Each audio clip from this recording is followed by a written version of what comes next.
ధరణిలో అక్రమాలు జరిగాయి, ప్రభుత్వ భూముల్ని ప్రైవేట్ భూములుగా మార్చుకున్నారు, ఇట్లా మీరు రకరకాల మీ పార్టీ ఆరోపించారు. వీటి మీద మీరు ఏమన్నా విచారణ చేయాలని? విచారణ 100% చేస్తాము. ఒకటి, పాత రికార్డులలో ఉంటున్నటువంటి ప్రభుత్వ భూములు ఏడిపోతాయి. భూమి అయితే ఆడనే ఉంటది కదా, పేపర్ మీదనే కదా మారేదంతా. ఒక కాడ రాకపోతే ఇంకొక కాడ రికార్డులు ఉంటాయి. ఏడ లేకపోతే పాత రికార్డులు ప్రైవేట్ పార్టీల కాడ ఉంటాయి, ప్రభుత్వ పార్టీల కాడ ఉంటాయి. లేదా పేపర్లు వచ్చింది 59 కింద ప్రభుత్వ భూమి ఔటర్ రింగ్ రోడ్ పక్కన రెగ్యులరైజ్ చేసుకున్నారట. అదే నేనేం చెప్తున్నా. సో జీవోలు సపోజ్ ఒక 250 గజాల దాకా ప్లాట్లను రెగ్యులరైజ్ చేసుకోవాలనేటటువంటిది భూములకు కూడా పెట్టుకున్న కుంభకోణాలు ఉన్నాయి. అసలు ఆ జీవోల కింది పరిగణనలోకి రానటువంటి ఏరియాలను కూడా అవే జీవోలకు తీసుకొని రిజిస్ట్రేషన్లు చేయించుకున్నాయి. ఆ చేయించినవి కూడా అడ్డికి పావుసర్ నువ్వు ముందే అగ్రిమెంట్ చేసుకొని పనే మాట చేయించి నువ్వు దోసుక తిన్నటువంటివి చాలా ఉన్నాయి. అసలు ఇది సముద్రం అనే సమస్యలు ఉన్నాయి దీంట్లో. ఎన్ని రకాలుగా ప్రజల్ని పీకదిలా. ఇదేమో కేవలం ధరణి గురించి మాట్లాడుతున్నాం మనము. కాళేశ్వరం అనేటటువంటిది ఆర్థిక పరిస్థితిని మనని దివాలా తీపించినటువంటి ప్రాజెక్టు. ఎవరిని జోబులకు పోయినాయి, ఎవరు దీని ప్రపోజలు, ఎవడు ఎట్లా ఎంత వ్యూహం వేసి ఇవన్నీ ఈరోజు కొల్లగొట్టిరు తెలంగాణ ఆర్థిక వ్యవస్థని. రావాలనా వద్దా? నిజాలు మనం మాట్లాడుకోవాలనా వద్దా? మాట్లాడుకోవాలి, చూపించుకోవాలి. మీరు ఎందుకు సిబిఐ విచారణ సాధించట్లేదు? సిబిఐ మీద ఒక పేరుంది, ఒక స్వతంత్ర సంస్థ. సిబిఐ విచారణ సాధించకుండా సిట్టింగ్ ఆదేశిస్తున్నారు. ధరణి మీదనే ఏ విచారణ సాధించలేదు ఇంతవరకు. మేము ఫస్ట్ ఆఫ్ ఆల్ సమస్యలకి సంబంధించినటువంటి దాంట్లో కమిటీ వేసుకున్నాం ధరణి గురించేమో. సిబిఐ విచారణకు సంబంధించి కూడా చాలా మంచి ప్రశ్న అది. ఎందుకంటే మేము అధికారంలో లేనప్పుడు ఈడ అవినీతి జరుగుతుంది, కాళేశ్వరము కోట్ల రూపాయలు, వేల కోట్ల రూపాయలు, లక్ష కోట్ల రూపాయల దాకా కుంభకోణమే జరుగుతుంది, ఈడ ఏం లేదు, డొల్లతనము, మన ఆర్థిక వ్యవస్థ దివాలా తీస్తురు అని చెప్పి ఆ రోజు మేము అధికారంలో లేం కాబట్టి, వీళ్ళ పైన కేంద్రంలో అధికారంలో ఉర్రు కాబట్టి మీరేమైనా చర్యలు తీసుకుంటారేమో అనేటటువంటి నమ్మకంతో, ఒకవేళ నమ్మకం ఆ రోజు కూడా మాకు లేకపోయినా మీరు దొంగలే అనే సంగతి మేము ప్రజలకు చెప్పాలనే ఉద్దేశంతో మేము ఫిర్యాదులు చేయడం జరిగింది. మేము చెప్పిందే నిజమైంది. ఇప్పుడు దొంగల కొండి పెట్టేటోళ్ళ లెక్క ఈరోజు ఎవరైతే దోసుకొని తింటారో వాళ్ళని కాపాడేటటువంటి ప్రయత్నమే అన్ని రకాలుగా చేసిర్రు. ప్రధానమంత్రి ఈడికొచ్చి ఆధారాలు ఉన్నాయి నా టేబుల్ మీద అంటాడు, హోంమంత్రి ఈడికి వచ్చి ఆధారాలు ఉన్నాయి కుటుంబం మొత్తం దోసుక తింటుంది అంటాడు, ఇలా జాతీయ అధ్యక్షుడు వచ్చి ఇవన్నీ బాగానే ఏది అవినీతికి కేర్ ఆఫ్ అడ్రస్ అంటాడు, తర్వాత కవితను అరెస్ట్ చేస్తామని చెప్పి ప్రధానమంత్రి అని అంటాడు. ఇవన్నీ అన్న తర్వాత కూడా వాళ్ళని కాపాడినటువంటి వాడు ఒకడు. అయితే నీ ఇంకొంచెం వెనుక పోదాం. 2018 ఎన్నికల కంటే ముంగట నీతి ఆయోగ్కి సంబంధించినటువంటి నిధులని మళ్లించారు, అవినీతి అక్రమాలు జరిగినాయి, మనీ అనేటటువంటిది వేరే దిక్కు మలిపించారు కాబట్టి ఇది ఖచ్చితంగా కూడా ఆర్థిక నేరం కిందకి పరిగణనలోకి తీసుకొని ఇలా మీద చర్యలు తీసుకుంటామని బీజేపీ చెప్పిందా లేదా? నేను మిమ్మల్ని అడుగుతున్నా, చెప్పింది. మరి చెప్పినప్పుడు అధికారంలోకి వచ్చిన తర్వాత గుడ్డిగురం పండ్లు తోమిర్రా? మా ఉద్దేశం మీరు ఇలా గమనించుకోవాలి. ఈ రోజు మేము అధికారంలోకి రాష్ట్రంలోకి వచ్చినాం, నిజం ప్రజల ముందు పెట్టాల్సినటువంటి బాధ్యతనే కాదు, నిజం బయట పెట్టేటటువంటి అవకాశము అధికారము మాకు ఇచ్చారు. బరాబర్ జ్యుడిషియల్ ఎంక్వైరీ పెట్టి ప్రజల ముందు పెడతాం, తర్వాత కూడా వ్యవస్థలు ఉంటాయి.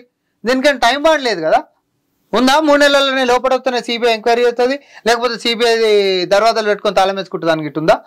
లేదు కదా.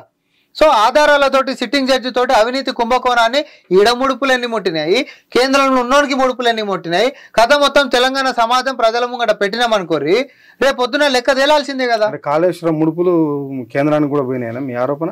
అంటే నా ప్రశ్నకు ఒక జవాబు, ఎక్స్ట్రా టీఎంసీకి పర్మిషన్ ఓడించండి, అప్పటికే వైబుల్ గాని ప్రాజెక్ట్ అని మనకు తెలుసు, కుంభకోణం జరుగుతుందన్న ఫిర్యాదులు మీకు అందినాయి.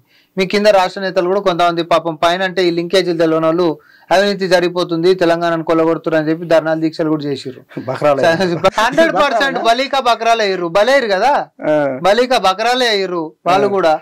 ఎక్స్ట్రా టీఎంసీకి పర్మిషన్ ఓడించింది చెప్పారు. ఇంత వైబుల్ గా అన్నటువంటి ప్రాజెక్ట్ అని ఇది కాదు. ఇంకోటి కూడా గుర్తుపెట్టుకోవాలి, అసలు ఏడలేనటువంటి ప్రాజెక్ట్ అని ప్రశంసించినోడు వీడికొచ్చి తెలంగాణలో అంటే వాళ్ళ దాంట్లో కొంచెం మిగతా మా పాత రాష్ట్ర అధ్యక్షులు వాళ్ళు తర్వాత మోడీ గారు ఆధారాలు ఉన్నాయన్నారు, లేకపోతే ఇంకోళ్ళు అన్నారు, అందరు అన్నారేమో. కానీ పాపం మిత్ర బృందం అయినటువంటి కిషన్ రెడ్డి గారు ఏ రోజు కూడా వాళ్ళని అన్నారు. ఈ రోజు కూడా జ్యుడిషియల్ విచారణ అనగానే అమ్మ మా ఊళ్ళని బయటపడతట్టుందని చెప్పి మీరు సిబిఐకి ఎందుకు పెట్టరు అని దోస్తుని కాపాడి కూరుకొచ్చిండు. అరే తెలంగాణ ముంగట నిజాలతోటి బయట పెడుతుంటే స్వాగతించు ఫస్ట్ దీన్ని. ఎస్ ఇది త్వరితగతిగా చేద్దాం, ఇది చేసిన తర్వాత సిబిఐ విచారణ కూడా చేద్దామా అంటే అంతటా అదృష్టం కూడా మీకు ఏమి ఇయ్యరు. కేంద్రంలో కూడా కాంగ్రెస్ పార్టీ అధికారంలోకి వస్తుంది. ఖచ్చితంగా ఇంట్లో దోసుకదిన్నటువంటి పందికొక్కులని శ్రీకృష్ణుడి జన్మస్థానం అయినటువంటి జైలులో మాత్రం కాంగ్రెస్ పార్టీ పెడుతుంది. సిద్ధాంతపరంగా బీజేపీ ఒక పార్టీ, అది నేషనల్ పార్టీ. ఇది స్టేట్ పార్టీ బీఆర్ఎస్, రాష్ట్రానికి సంబంధించింది. బీఆర్ఎస్ మీద బీజేపీకి ప్రేమ ఉండాల్సినటువంటి అవసరం ఏముంటది? కేంద్రంలో బీజేపీ, రాష్ట్రంలో బీఆర్ఎస్. అసలు ఫస్ట్ ఇది టీఆర్ఎస్, తర్వాత వారి యొక్క అన్ని అవలక్షణాలను తీసుకున్నాకనే BJP plus TRS equal to BRS అయింది ఇది. సో తర్వాత ఇప్పుడు వాళ్ళు గంగా ప్రక్షాళన అంటే ఈయన మూసీ ప్రక్షాళన అంటాడు. తర్వాత వాళ్ళు ఏదో రైతు బంధు అనేటటువంటిది కిసాన్కి సంబంధించింది అంటే ఈయన రైతు బంధు అని అంటాడు. తర్వాత ఆయన ఇంకొకటి ఏది, ఆయన పార్లమెంట్ బిల్డింగ్ కడితే ఈయన సచివాలయ బిల్డింగ్ కడతాడు. సో ఇట్లా వీళ్ళు ఒక దగ్గర కాదు, అన్ని రకాలు కూడా పంచుకుంటున్నటువంటి పరిస్థితులే, ఆలోచనలే కాదు వీళ్ళు చేసేటటువంటి పథకాల దాకా కూడా. లాస్ట్కి వస్తే ఏందయా తెలంగాణ ప్రజలకు వీళ్ళు చేసింది లేకపోతే దేశ ప్రజలకు కాల్ చేసింది అంటే ఎండు చిప్పనే, ఏం లేదు కదా. వీళ్ళు ఎంతసేపు చూడరు. కేసీఆర్ అనేటటువంటి వ్యక్తి ఢిల్లీ పర్యటనలో గతం మొత్తం కూడా చేసింది ఏంటిది, ఏం చేసిండు అంటే కొడుకుని ఆశీర్వదించమని పోయిండు, లేకపోతే బిడ్డను కాపాడమని చెప్పిపోయిండు, అంతే తప్ప వేరేది ఉండేనా. కానీ కాంగ్రెస్ పార్టీ వచ్చిన తర్వాత పాలమూరు రంగారెడ్డికి నిధులు కావాలి, నిధులు ఇవ్వాల్సిన బాధ్యత ఉందని అడగనికి పోయినాం. తెలంగాణ అంటే ఏపీ రీఆర్గనైజేషన్ యాక్ట్లా రాష్ట్ర విభజన చట్టంలో తెలంగాణకి రావాల్సినటువంటి హక్కుల గురించి అడగనికి పోయినాం. నువ్వు ఈ 10 ఏళ్లలో ఈ రోజైనా దీని మీద కొట్లాడినటువంటి దాఖలాలు ఉన్నాయా? ఏ ఎంపీలు లేకపోతేనే సావనోట్ల తలకాయ పెట్టి రాష్ట్రాన్ని తెచ్చినటువంటి నువ్వు ఈరోజు అందరు ఎంపీలు అధికారంలోకి వచ్చి 10 ఏళ్ళు నీకు అవకాశం ఇచ్చినా కూడా ఏం చేయలే, బూడిది నువ్వు తెచ్చింది. ఈరోజు నిన్ను ఎట్లా నమ్ముతారు? నమ్మరు కదా. సో వీళ్ళిద్దరి మధ్యలో ఉంటున్నటువంటి సఖ్యత, వీళ్ళు ఎంత అవినీతి చేసినా వాళ్ళు కాపాడేటటువంటి బాధ్యత తీసుకురు కాబట్టి ప్రజలు వాళ్ళని విశ్వసించేటటువంటి పరిస్థితి లేదు. ఈరోజు కూడా ఎట్టి పరిస్థితులలో ప్రజలు ఈ 10 సంవత్సరాల నుంచి ప్రగతి ఏం చేస్తున్నావు అంటే చెప్పుకోనిక ఏం లేక ఒక ఆయననేమో దేవుడి పేరు వాడుకునేటటువంటి దుస్థితులలోకి వచ్చిండ్రు, ఇంకొక ఆయననేమో తెలంగాణ నినాదం వాడేటటువంటి ప్రయత్నం చేసిండు కానీ నడవలేక. ప్రజల విశ్వసనీయత ఒకసారి కోల్పోయిన తర్వాత వాట్స్ నెక్స్ట్? నువ్వు చేసింది ఎందుకు ప్రోగ్రెస్ రిపోర్టే అడుగుతారు. ఎన్ని రకాలుగా పక్కదారి పట్టించే ప్రయత్నాలు మీరు చేసినా కూడా ప్రజలు దాన్ని నమ్మరు. ఫిబ్రవరి 2nd వీక్లో ఎన్నికల షెడ్యూల్ రాబోతుంది. పార్లమెంట్ ఎన్నికలకు ఒక పక్క మీ పార్టీ సన్నాహాలు అవుతుంది, ఒక పక్క మీ ప్రతిపక్ష బీఆర్ఎస్, బీజేపీ, ఇట్లా అన్ని పార్టీలు సన్నాహాలు అవుతున్నటువంటి ఈ నేపథ్యంలో మీ పాలనకేమో అంటే అసెంబ్లీ ఎన్నికలకు పార్లమెంట్ ఎన్నికలకు మధ్య చాలా గ్యాప్ తక్కువ. మీరు 100 రోజుల్ని ఇంప్లిమెంట్ చేస్తా ఇది ఈ గ్రౌండింగ్ సంబంధించి.